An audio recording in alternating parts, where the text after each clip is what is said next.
오늘 본문은 지난 시간에 이어서 예수 믿어서 신분이 바뀌고 새 사람이 되었다고 하는 사람, 그런 성도는 도대체 죄송합니다.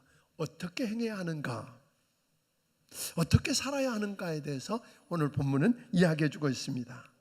예수 믿고 구원받은 여러분과 나는 새로운 피조물이 되었고 하나님의 아들과 딸로 하나님의 걸작품이 된 너무나 귀하고 소중한 존재가 되었다는 겁니다.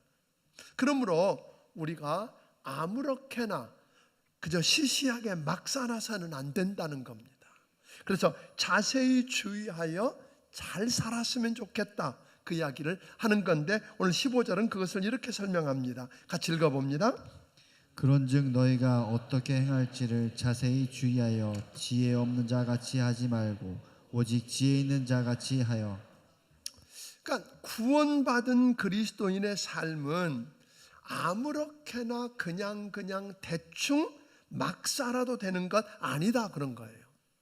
자세히 주의해서 지혜 없는 자같이 살아서는 안 된다, 그렇게 이야기합니다. 그럼 지혜롭게 살라고 하셨는데 오늘 왜 여러분과 나에게 지혜롭게 살라고 하십니까? 그 이유는 이 땅에서 사는 70년, 80년, 90년을 어떻게 살았느냐에 따라서 내가 어디서 어떻게 영원한 삶을 보낼까가 결정되어진다는 겁니다. 그렇기 때문에 오늘 여러분과 나는 이 땅에 사는 삶은 아주 중요하다. 그러므로 주님은 너희가 이 땅에서 살아갈 때 세상 사람들이 그저 생각 없이 아무렇게나 사는 것처럼 살지 말고 자세히 주의하여 지혜롭게 살아야 한다 하고 이야기하신 겁니다. 마태복음 10장 16절에서 우리 주님이 제자들을 이렇게 둘씩 짝을 지어서 전도하러 내보내면서 그렇게 이야기합니다. 너희는 뱀같이 지혜롭고 비둘기같이 순결해라. 우리는 다 지식 있는 사람으로 살지는 못할 겁니다. 여기는 우리 모든 사람들이 다 학박사 학위를 따지도 못할 것입니다. 그러나 한 가지 분명한 것은 지혜로운 사람은 될 수 있다는 것입니다. 지혜는 하나님이 주신 교훈을 우리가 구체적으로 부딪혀오는 삶의 환경 속에서 어떻게 적용시켜가는 문제와 관련한 능력이라는 거예요. 하나님이 주신 지식을 우리가 어떻게 활용할까가 지혜라는 겁니다. 그래서 하나님께서는 여러분과 내가 지혜를 구하는 것을 아주 좋아하십니다. 여러분들이 아는 것처럼 열왕기상서 3장 4절 5절에 있는 말씀과 7절 9절에 보면 솔로몬 왕이 1000번제를 하나님께 드린 다음에 하나님께서 너무 좋으시니까 솔로몬을 보고 그러거든요. 야, 내가 너한테 뭐 해주면 좋겠니? 뭐 줄까? 물어본단 말이에요. 그랬을 때 솔로몬은 부나 귀나 또 원수를 멸하는 거나 이런 걸 구한 게 아니라 하나님, 내게 지혜를 주세요. 하나님이 맡긴 백성이 너무 많아 내가 어떻게 할 줄 모르고 어떻게 살아야 될지 모르니까 지혜를 달라고 구합니다. 그때 하나님이 그게 마음이 너무 좋으신 거예요. 네가 부를 구한 것도 아니고 귀를 구한 것도 아니고 원수를 멸하는 것도 구한 게 아니라 지혜를 달라고 그랬으니까 너무 좋다 그러면서 지혜와 더불어 나머지를 다 주시잖아요. 또 신약에도 야고보서 1장 5절을 통해서 우리 주님은 이렇게 이야기하세요. 너희 중에 누구든지 지혜가 부족하거든 모든 사람에게 후히 주시고 꾸짖지 아니하시는 하나님께 구하라, 그렇게 하신단 말이에요. 즉 지혜가 없으면 뭐 하라고 그러세요? 구하면 주시겠다고 하는 거예요.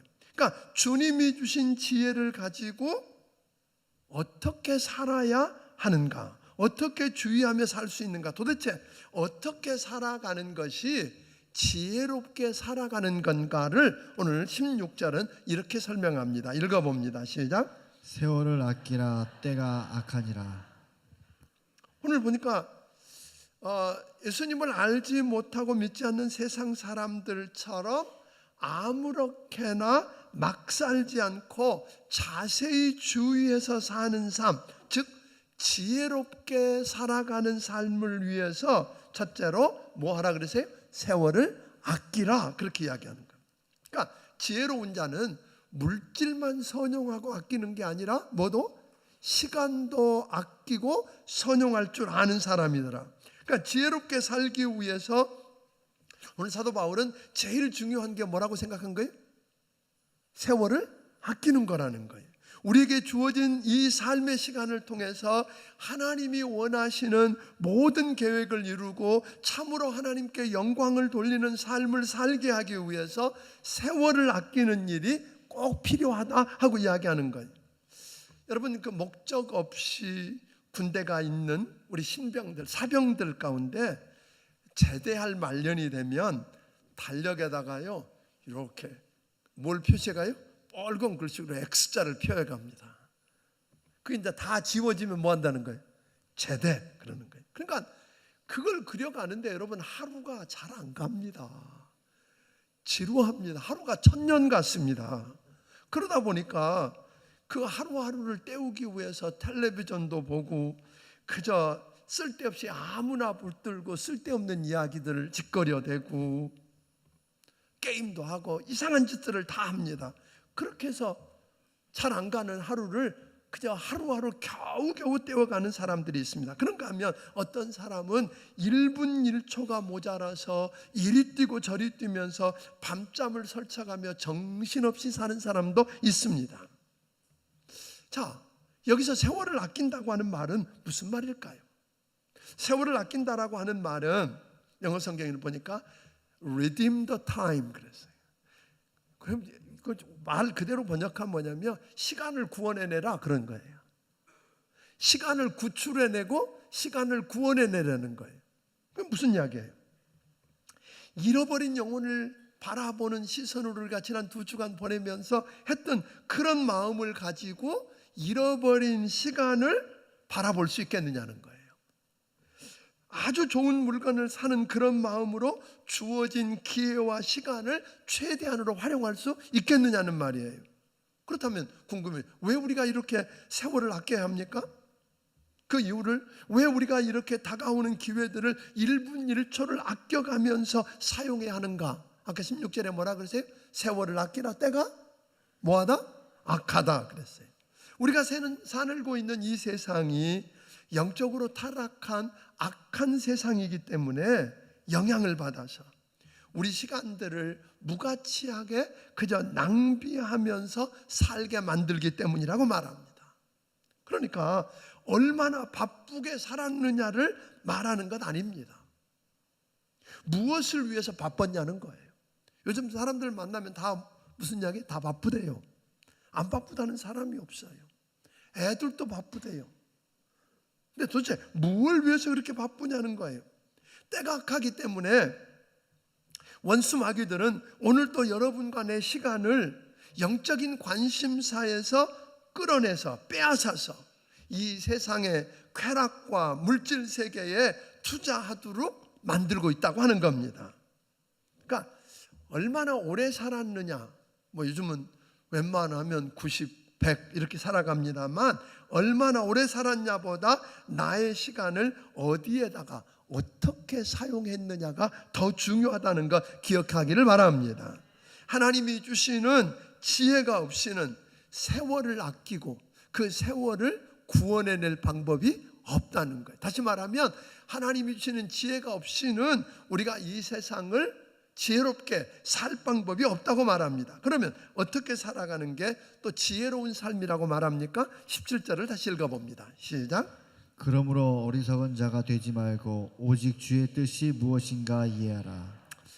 하나님을 모르는 사람들처럼 아무렇게나 막 살지 말고 자세히 주의하는 삶, 즉 지혜롭게 사는 삶을 위해서 세월을 뭐하라고요? 아끼라고 이야기했을 뿐만 아니라 두 번째로는 오직 주의 뜻이 무엇인가 이해하라고 말합니다. 이 명령은 세월을 아끼라는 명령 다음에 나온 명령입니다. 시간을 아꼈을 때 제일 중요한 것은 나를 향하신 하나님의 뜻이 무엇인지 아는 것이라고 말합니다. 하나님의 뜻이 무엇인지 알지 못하고 열심히 뛰고 수고한 것은 나중에 보면 자칫 시간 낭비였다고 책망을 들을 수도 있다고 하는 겁니다. 그러니까 중요한 것은 하나님의 뜻이 무엇인지 알고 그 하나님의 뜻대로 시간을 사용해서 하나님을 영광스럽게 해야 한다는 건데, 우리는 다 저마다 바쁘다 그럽니다. 아니, 정말 바쁘게 삽니다. 그러나 한번 생각해 보십시오. 여러분이 그렇게 바쁘고 쫓기는데 그 바쁘고 쫓기는 여러분을 쫓기고 하고 뛰어가게 만드는 그것들이 다 중요한 것들입니까?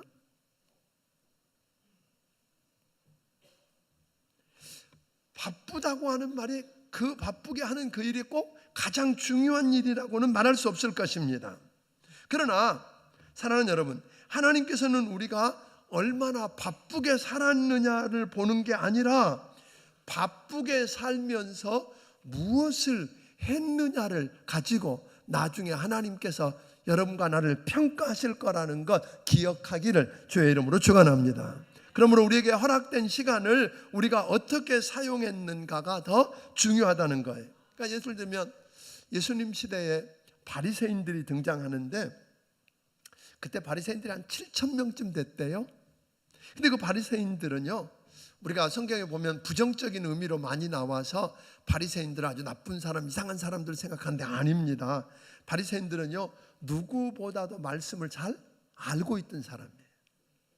말씀을 공부했고 암송하고 있고요, 하루에 3번은 시간을 따로 떼어서 기도했고요, 일주일에 2-3번은 금식하고요, 뿐만 아니라 우리는 10의 1조를 드리지만 그 사람들은 적어도 10의 2.3, 그러니까 11조보다 2배 이상을 드렸고요, 아주 열심히 특심한 사람들이었어요.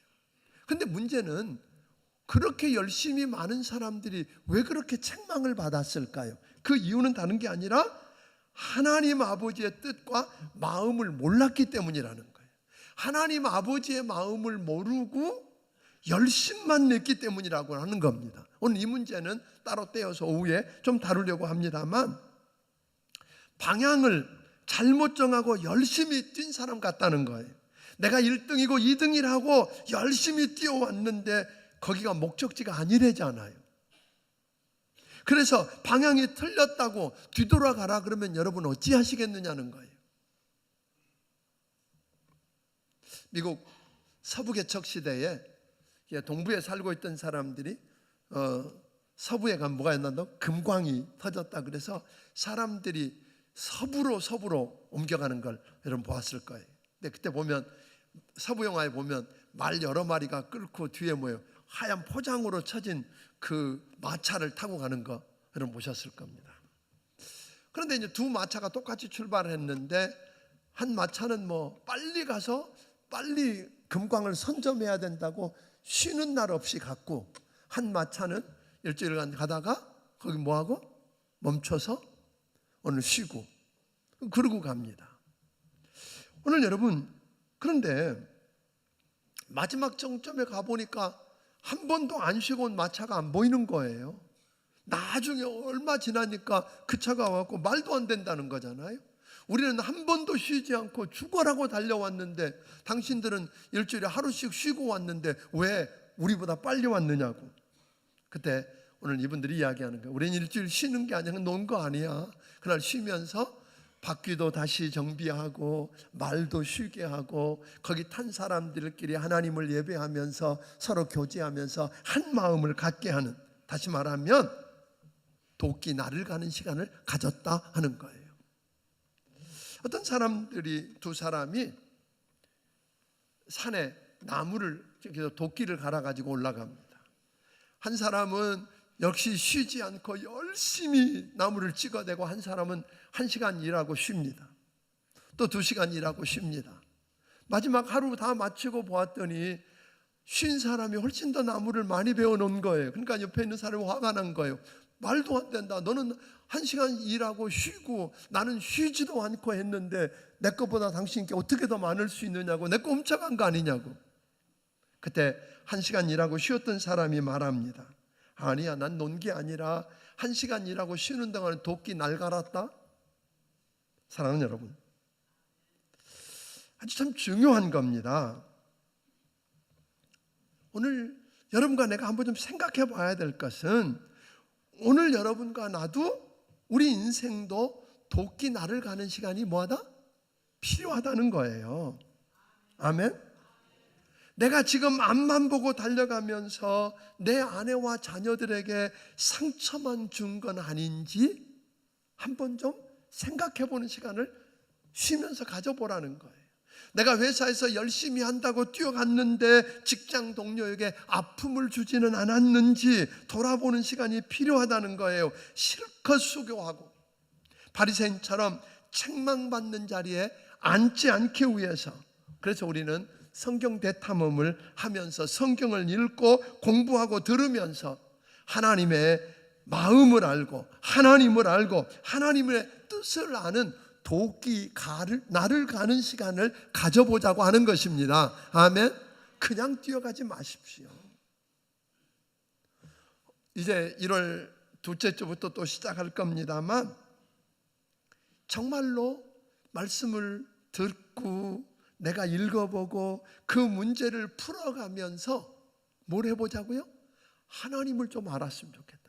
하나님의 뜻을 알게 되기를 주의 이름으로 축원합니다. 그래서 우리는 뭐 해야 된다? 결국 다른 말로 말하면 지혜로워져야 된다는 겁니다. 그 지혜를 가지고 주의 뜻을 분별하고 이해해야 옳은 건지 그른 건지를 분별하고 어두운 건지 밝은 건지를 분별하고 먼저 해야 될 것과 나중할 걸 분별하고 할 말과 안 할 말을 분별하고 갈 곳과 안 갈 곳을 분별하고 서야 할 곳과 안 서야 할 곳을 분별해내는, 그리고 다른 박질하는 여러분이 되기를 주의 이름으로 축원합니다.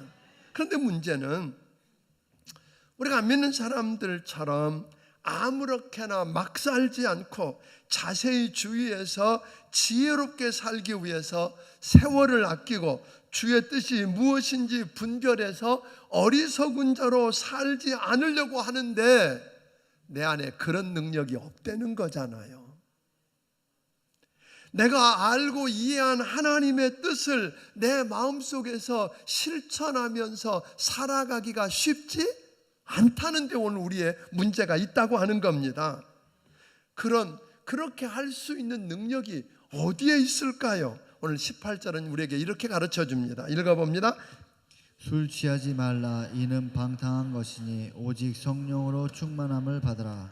네, 여러분과 내게 세월을 아끼고 하나님의 뜻이 무엇인지 분별해서 어리석지 않게 살아가려고 하는 이들이여 뭐하라? 성령의 충만함을 받으라고 말합니다. 여기서 하나 알 수 있는 것은 성령 충만함을 받으라고 하는 말은 명령형입니다.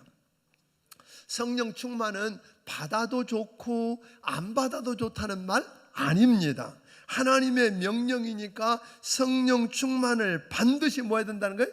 받아야 된다는데, 그러면 성령 충만하지 않다는 말은 우리는 불순종하는 죄를 짓고 있다는 말이기도 하다는 거예요.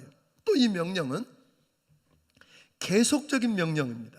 한 번 성령 충만 받았으니까 됐다라고 말하지 않는다는 거예요.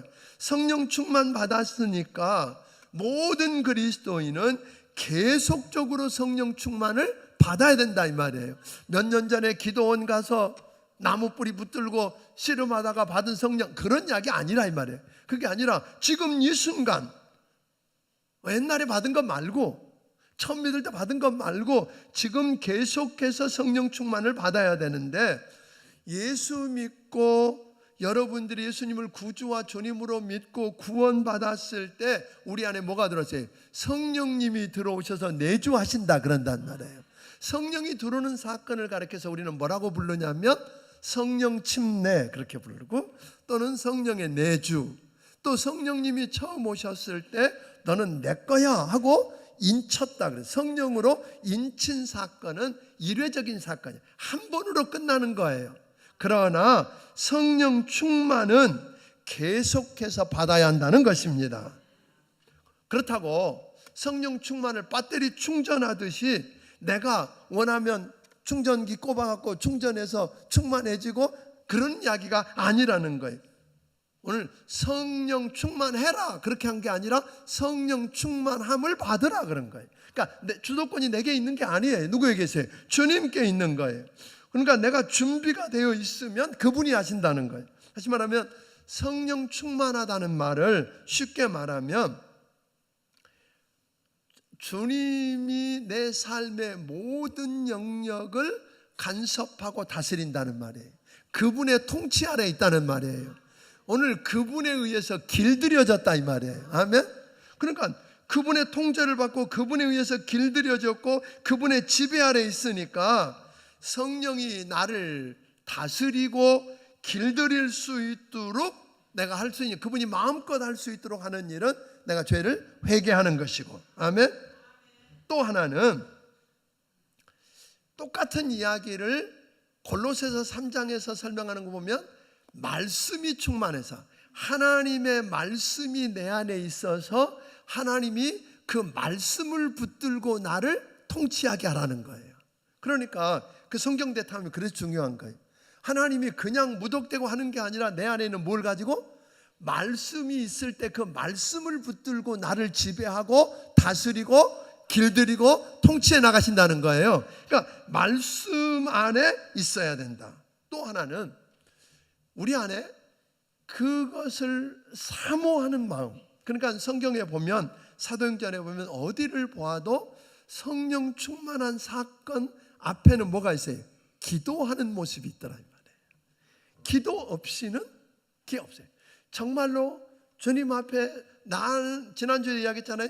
내가 할 수 있는 일과 할 수 없는 일을 구분하고 할 수 없는 일을 뻥치는 게 아니라 포기하는 게 아니라 할 수 없다고 이게 한계라고 그런데 원한다고 주님께 이야기하는 게 뭐라 기도라 그랬단 말이에요. 그러니까 주님께 내가 성령 충만을 원한다고 사모하는 마음으로 매달려야 하는데, 그래서 오늘 여러분들에게 지난번에 나눠드리고 이거 제대로 못했어요. 그래서 이번에 성경 대탐험 시작하기 전에 제대로 한번 해볼 작정입니다.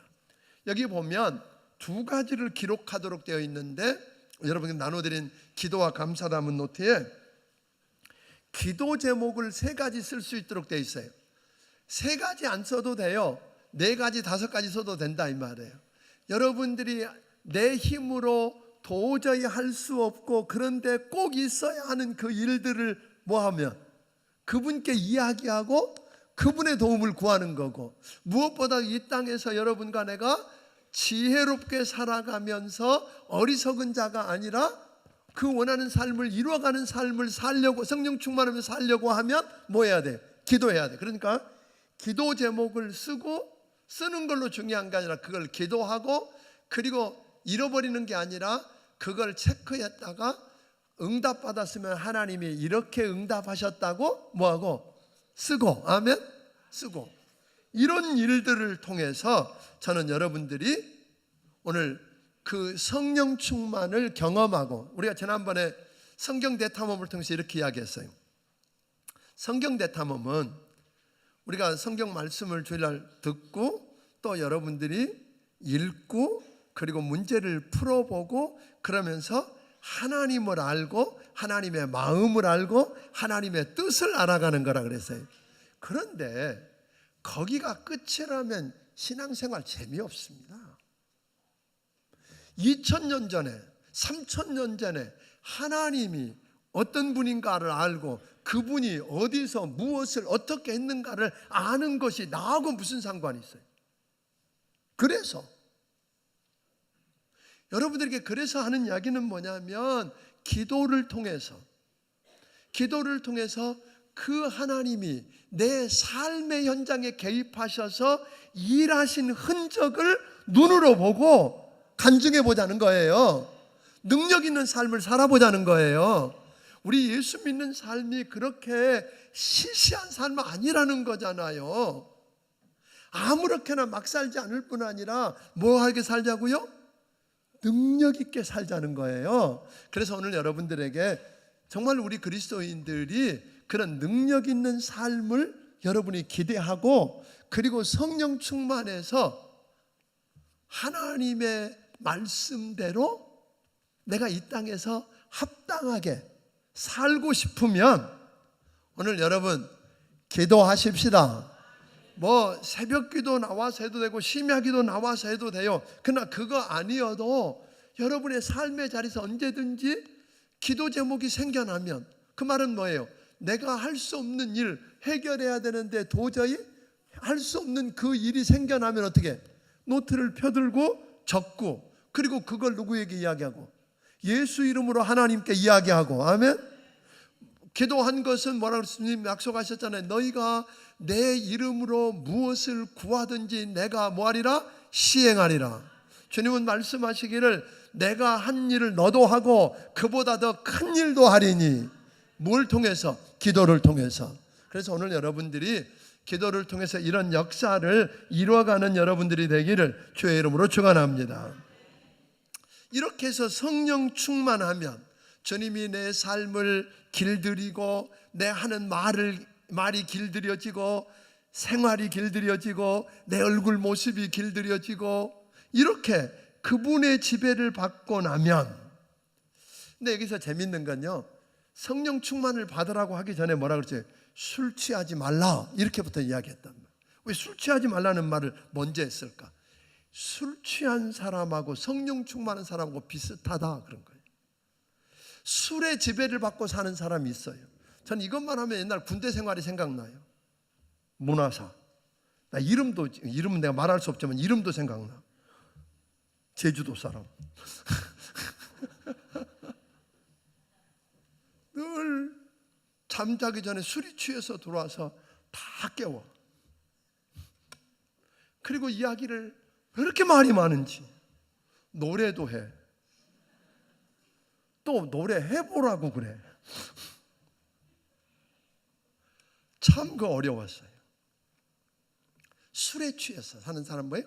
술에 지배를 받고 사는 건데, 그게 술 이야기했지만 돈에 지배받고 사는 사람도 비슷해. 명예나 권력의 지배를 받고 사는 사람도 비슷하고, 원수를 복수하겠다는 마음의 지배를 받고 사는 사람도 비슷하단 말이에요. 그러니까 뭐 서울시 의원 중에 한 사람은 무슨 그 뭐 청부살인해서 이번에 보니까 35년형을 받았습니다. 무슨 이야기예요? 성령의 지배를 받지 않으면, 주님이 내 안에 있는 하나님의 말씀을 통해서 나를 지배하고 통치하지 않으면 별 수 없이 세상이 약하니까 뭐가? 다른 것들의 지배를 받게 되어 있다는 거예요. 믿습니까? 그러니까 여러분, 이렇게 해서 성령 충만을 받고 성령에 길들여지고 성령의 지배를 받고 살면 진짜인지 아닌지가 19절부터 21절에 나오더라는 거예요. 이런 거 나타나면 성령 충만한 사람이더라. 19절 읽어봅니다. 시작. 시와 찬송과 신령한 노래들로 서로 화답하며. 네, 여기 보니까 시와 찬송과 신령한 노래들로 화답하며. 이건 그냥 노래 부르라는 말보다는 이런 이야기예요. 사람을 만나기만 하면 남의 흉보고 독한 마음 가지고 누군가를 비난하는 거, 그런 사람 보면 성령 충만한 사람이 아니다 그런 거예요. 또 우리가 무슨 말을 하든지 그게 무슨 성경 이야기만 하라는 거 아니에요. 정치를 이야기할 수도 있고 세상 살아가는 이야기를 할 수 있고 경제 이야기를 할 수 있고 자녀 이야기를 할 수 있고 직장 이야기를 할 수 있는데, 그 밑바탕에 성령 충만한 사람은 어떻게 하면 저 사람을 세워줄까? 어떻게 하면 저 사람을 위로해줄까? 어떻게 하면 저 사람들에게 좀 힘을 나게 만들어줄까를 생각하면서 이야기하는 사람, 그는 뭐예요? 성령 충만한 사람이더라 이 말이에요. 아멘. 그러니까 성령 충만한 사람은 교제를 통해서 가는 곳마다 뭐 하는 사람이에요? 생기를 불어넣는 사람이더라 이 말이에요. 그러니까 뭐 기도를 얼마나 하고 무슨 방언을 하고 별걸 다 하고 성령 충만하다고 해도 그 사람 와서 이야기 안 한 다음에 낙담이 되고 실망이 되고 실족하게 만들면 그 사람 성령 충만한 사람 아니라 이 말이에요. 아멘. 그러니까 성령 충만한 사람은 내가 이 이야기를 주님이 길들여졌으니까, 입이 길들여졌으니까 이야기를 하면 저 사람에게 도움이 되고 저 사람이 힘을 얻고 위로가 될 건가, 이런 거 생각하고 말하는데, 성령 충만하지 않은 사람은 이 사람에게 전하면 상처받을 게 뻔해. 누가 그러는데 이렇대, 이런 이야기하면 상처받을 게 뻔하고, 주먹을 이를 갈면서 내가 그 사람 가만두나 보라고 할 거 뻔한데 그 이야기를 전하는 사람 뭐예요? 별 소리를 해도 그 사람 성령 충만한 사람 아니라 이 말이에요. 아멘. 그러니까 여러분, 성령이 여러분의 입도 혀도, 아멘, 길들이기를 주의 이름으로 축원합니다. 이게 성령 충만한 사람. 또 하나 19절 하반절에 뭐라 그랬어요? 자, 시작. 너희 마음을 주께 노래하며 찬송하며. 똑같은 말이에요. 마음에, 그런 성령 충만한 사람은 입에 뭐가 있어요? 노래가 있답니다. 술 취한 사람 늘 노래 부르고 다니잖아요. 그런 것처럼 노래가 있더라 이 말이에요. 주님을 향한 찬송이 마음속에, 속에서부터 터져나오는 찬송이 있어요. 예배가 있다 이 말이에요. 그러니까 성령 충만한 사람은 늘 찬양할 뿐 아니라 뭐 하려고 그래? 예배 드리려고 그래. 하나님께 영광 돌리고 예배 드리려고 하는 사람. 그런데 자꾸만 예배 안 드리려고 그러고 찬양이 없고 입에, 그런 사람은 성령 충만한 사람 아니다, 그렇게 이야기하는 거예요. 그러니까 성령 충만한 사람은 가는 곳마다 뭐예요? 사람들과 교제를 잘해서 생기를 불어넣을 뿐 아니라 하나님을 뭐하는 사람이더라? 예배하더라. 아멘. 또 성령 충만한 사람은 20절 같이 읽어봅니다. 시작. 범사에 우리 주 예수 그리스도의 이름으로 항상 아버지 하나님께 감사하며. 여기 보면 아주 재미있는 단어가 있어요. 범사에, 그랬고 마지막에 또 뭐라고 하세요? 항상, 두 것도 하나가 나세요. 감사하는데 범사라는 말은 뭐죠? 모든 일에, 어떤 일이든지 그 말이고, 항상은 뭐예요? 언제든지 그 말이에요. 그러니까 우리는 뭐예요? 그리스도 이름으로 무엇이든지 언제든지 하나님께 뭐한 사람이다? 감사하는 사람이다. 그러니까 하나님께 감사하는 훈련을 해야 한다는 거예요. 이건 훈련이에요. 왜냐하면 하나님께 온전히 감사할 때 뭐가 오더라? 기적이 오더라는 거예요. 범사에 우리 주 예수 그리스도 이름으로 하나님께 감사하며, 그런데 무슨 일이든지 언제든지 감사하면. 그런데 솔직하게 이야기해 보십시오. 이 세상 보면 도저히 감사할 이유가 있어요, 없어요? 세상 쳐다보면 감사할 이유가 하나도 없어요. 그런데 여러분, 그 이유는 하나님의 축복이 모두 감추어져 있기 때문이라는 거예요.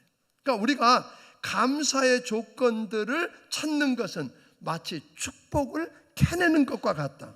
보물 찾기 하는 거다. 그러면서 오늘 여러분, 모든 삶의 입술에 감사가 시작되면 기적이 일어납니다. 오늘 여러분들에게 이렇게 이 기도 제목 밑에 또 5칸을 만들어 놨어요. 그건 뭐예요? 오늘의 감사예요. 그러니까 5감사, 5가지 감사 조건을 써보는 거예요. 그냥 한번 해보세요. 이거 그냥 뭐 그런다고 뭔 일나? 예, 그냥 그러지 말고 한번 이걸 감사를 한번 하루에 5개씩 써보는데, 쓰는 걸로 끝나는 게 아니라 그걸 뭐예요? 말해보는 거예요. 집에 가서 부인 마누라에게 오늘 다른 여자들은 남편 출근할 때 이부자리에서 잘 갔다 와 그런다는데 당신은 된장국도 끓여주고 밥 해줘서 고마워. 그랬으면 썼으면 가서 말을 해야지. 남편도 마찬가지고, 뭐 직장에 가서 직장 동료가 자판기 커피 한 잔 빼준 거 너무 고맙고 그거 먹고 내가 힘을 얻어 감사하다고 이야기하고 쓰고 이야기하고 5가지를 하는데, 이걸 할 때 중요한 게 3가지가 있어요. 하나는 우리는 그걸 시작해도 작심삼일이라는 게 있어. 그래서 한 3일 쓰면 뭐예요? 쓰지 못할 이유들이 많이 생겨나. 그럼 어떻게 하라는 거예요? 그때 생겨날 때 어떻게 하라는 거예요? 그러니까 혼자 하지 말고 가족들과 함께하고 목장에서 같이 하고 같이 점검하는 거예요. 그렇게 해서 그 감사를 서로 체크해서 작심삼일이 안 되도록 하는 게 첫째. 그다음에 2번째로는 21일은 어떻게든지 하는 거예요. 3주는요 3주간 어떤 일을 계속하면 그건 습관이래요. 자연스럽게 책을 펼치게 되어 있어요. 습관이 되고 석 달을 계속하면 그것은 체질이 돼요. 체질로 바뀌기 때문에 석 달은 어떻게든지 해야 돼요. 3년을 하면 그건 문화가 돼요. 그 조직이든 어느 기관이든 간에 거의 문화가 돼서 이제 누구도 바꿀 수 없는 게 되는데, 실제로 언젠가도 이야기했지만 포항제철에 그 ICT라고 하는 회사에서 맨 처음에 시작한 거예요. 그래서 그 정균양 회장이 전체 그룹에서 하고 지금은 포항시청도 하고 여러 군데서 하고 있는데, 놀라운 일이 생겼어요. 그렇게 시작하면서 그 제품 불량률이 59%가 떨어졌대.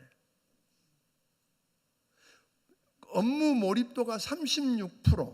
그래서 실제로 그 효율이 39%인가 올랐대요. 그런데 그것보다 더 중요한 것은 직장이 재밌어졌대. 행복해졌대. 그 덤으로 어디까지? 이혼율이, 포항제철의 이혼율이 뚝 떨어졌대. 아니 대단한 거 한 거 아니에요. 뭐만 했어요? 5가지 감사 쓰고 이야기하고 한 3주쯤 하고 난 다음에는 이제 습관이 되면 100감사. 그래서 아내에게 100가지 감사를 써서 주는 거예요. 아이들에게 그래 보고 직장 동료에게 그래 보고 기적이 일어난다는 거예요. 저는 이번에 이제 우리가 이걸 놓고 그냥 지나쳤는데, 제가 성경 대탐험에 그랬던 것처럼 이번 1월 둘째 주 시작하기 전에 이것에다가 내 목숨이 또 있으니까 또 목숨을 걸어볼 작정입니다. 아니 정말입니다. 그래서 저는 우리 교회 성도들이 아까 기도를 통해서 뭐예요? 능력 있는 삶을 살았으면 좋겠다 이 말이에요. 능력 없이 살 수가 없는데 능력 있고 성령 충만해서, 아멘, 하나님 말한 대로 세월을 아끼면서 하나님의 뜻을 분별하고 지혜롭게 세상에서 능력 있는 삶을 살아가는 거 보고 싶습니다. 그런데 그렇게만 아니라 우리 주변에 어마어마한 일을 이룬 사람들 보니까 다 행복한 사람은 아니더라고요. 돈을 어마어마하게 벌은 사람, 어마어마한 권력을 차지한 사람, 유명해진 사람 가서 보세요. 다 행복하냐고 물어보세요. 아닌 사람이 더 많아요. 저는 그런데 우리 교회가, 우리 교회 모든 성도들이 행복했으면 좋겠다 이 말이에요. 믿습니까? 뭐 해보자고요? 행복했으면 좋겠어요.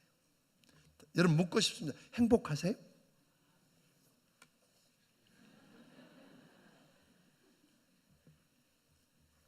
입만 열면 뭐가 나오고?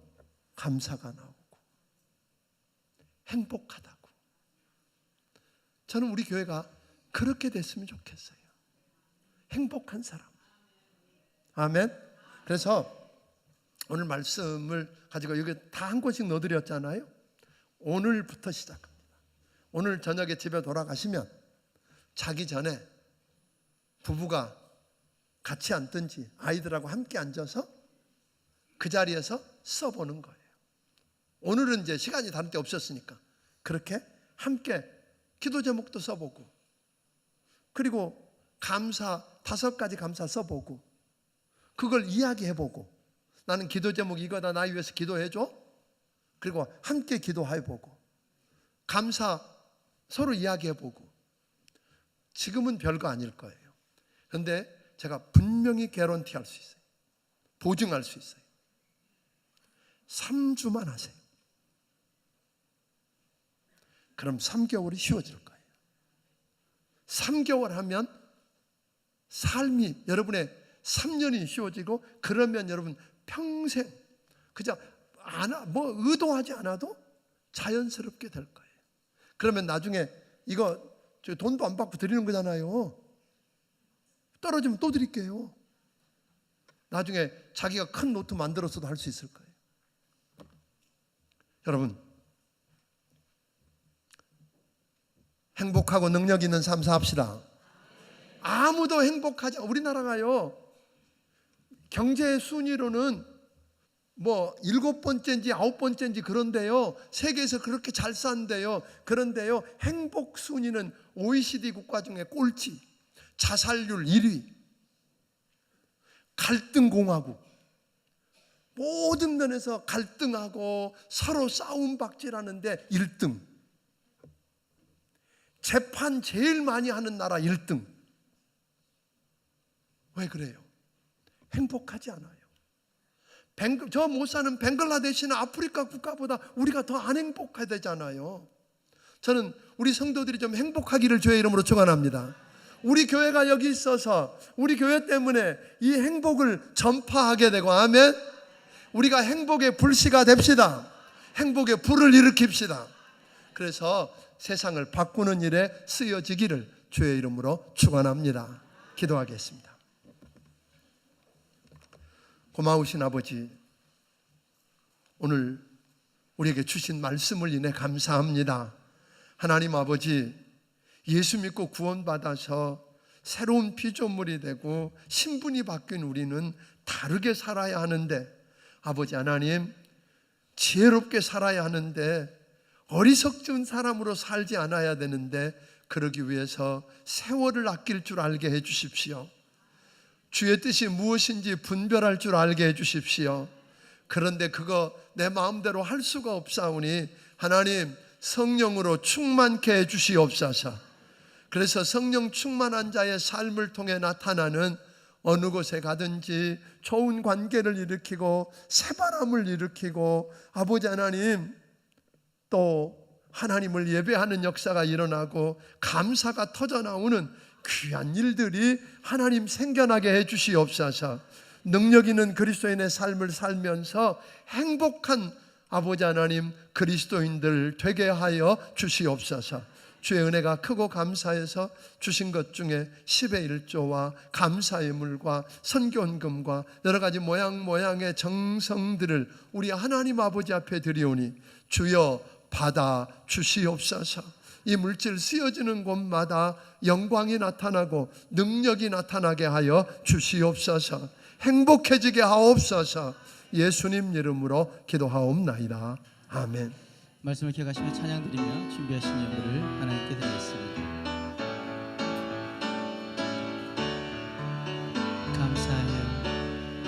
감사해요. 주님의 사랑. 감사해요. 주님의 목소리 높여 주님을 영원히 찬양해요. 나의 전부이신 나의 주님.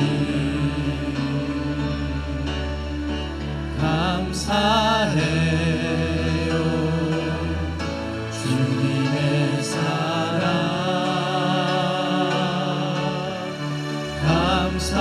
감사해요. 주님의 은혜. 목소리 높여 주님을 영원히 찬양해요. 나의 전부이신 나의 주님. 감사해요. 감사해요. 주님의 사랑. 감사해요. 감사해요. 주님의 은혜. 목소리 높여 주님을 목소리 높여 주님을 영원히 찬양해요. 나의 전부이신 나의 주님.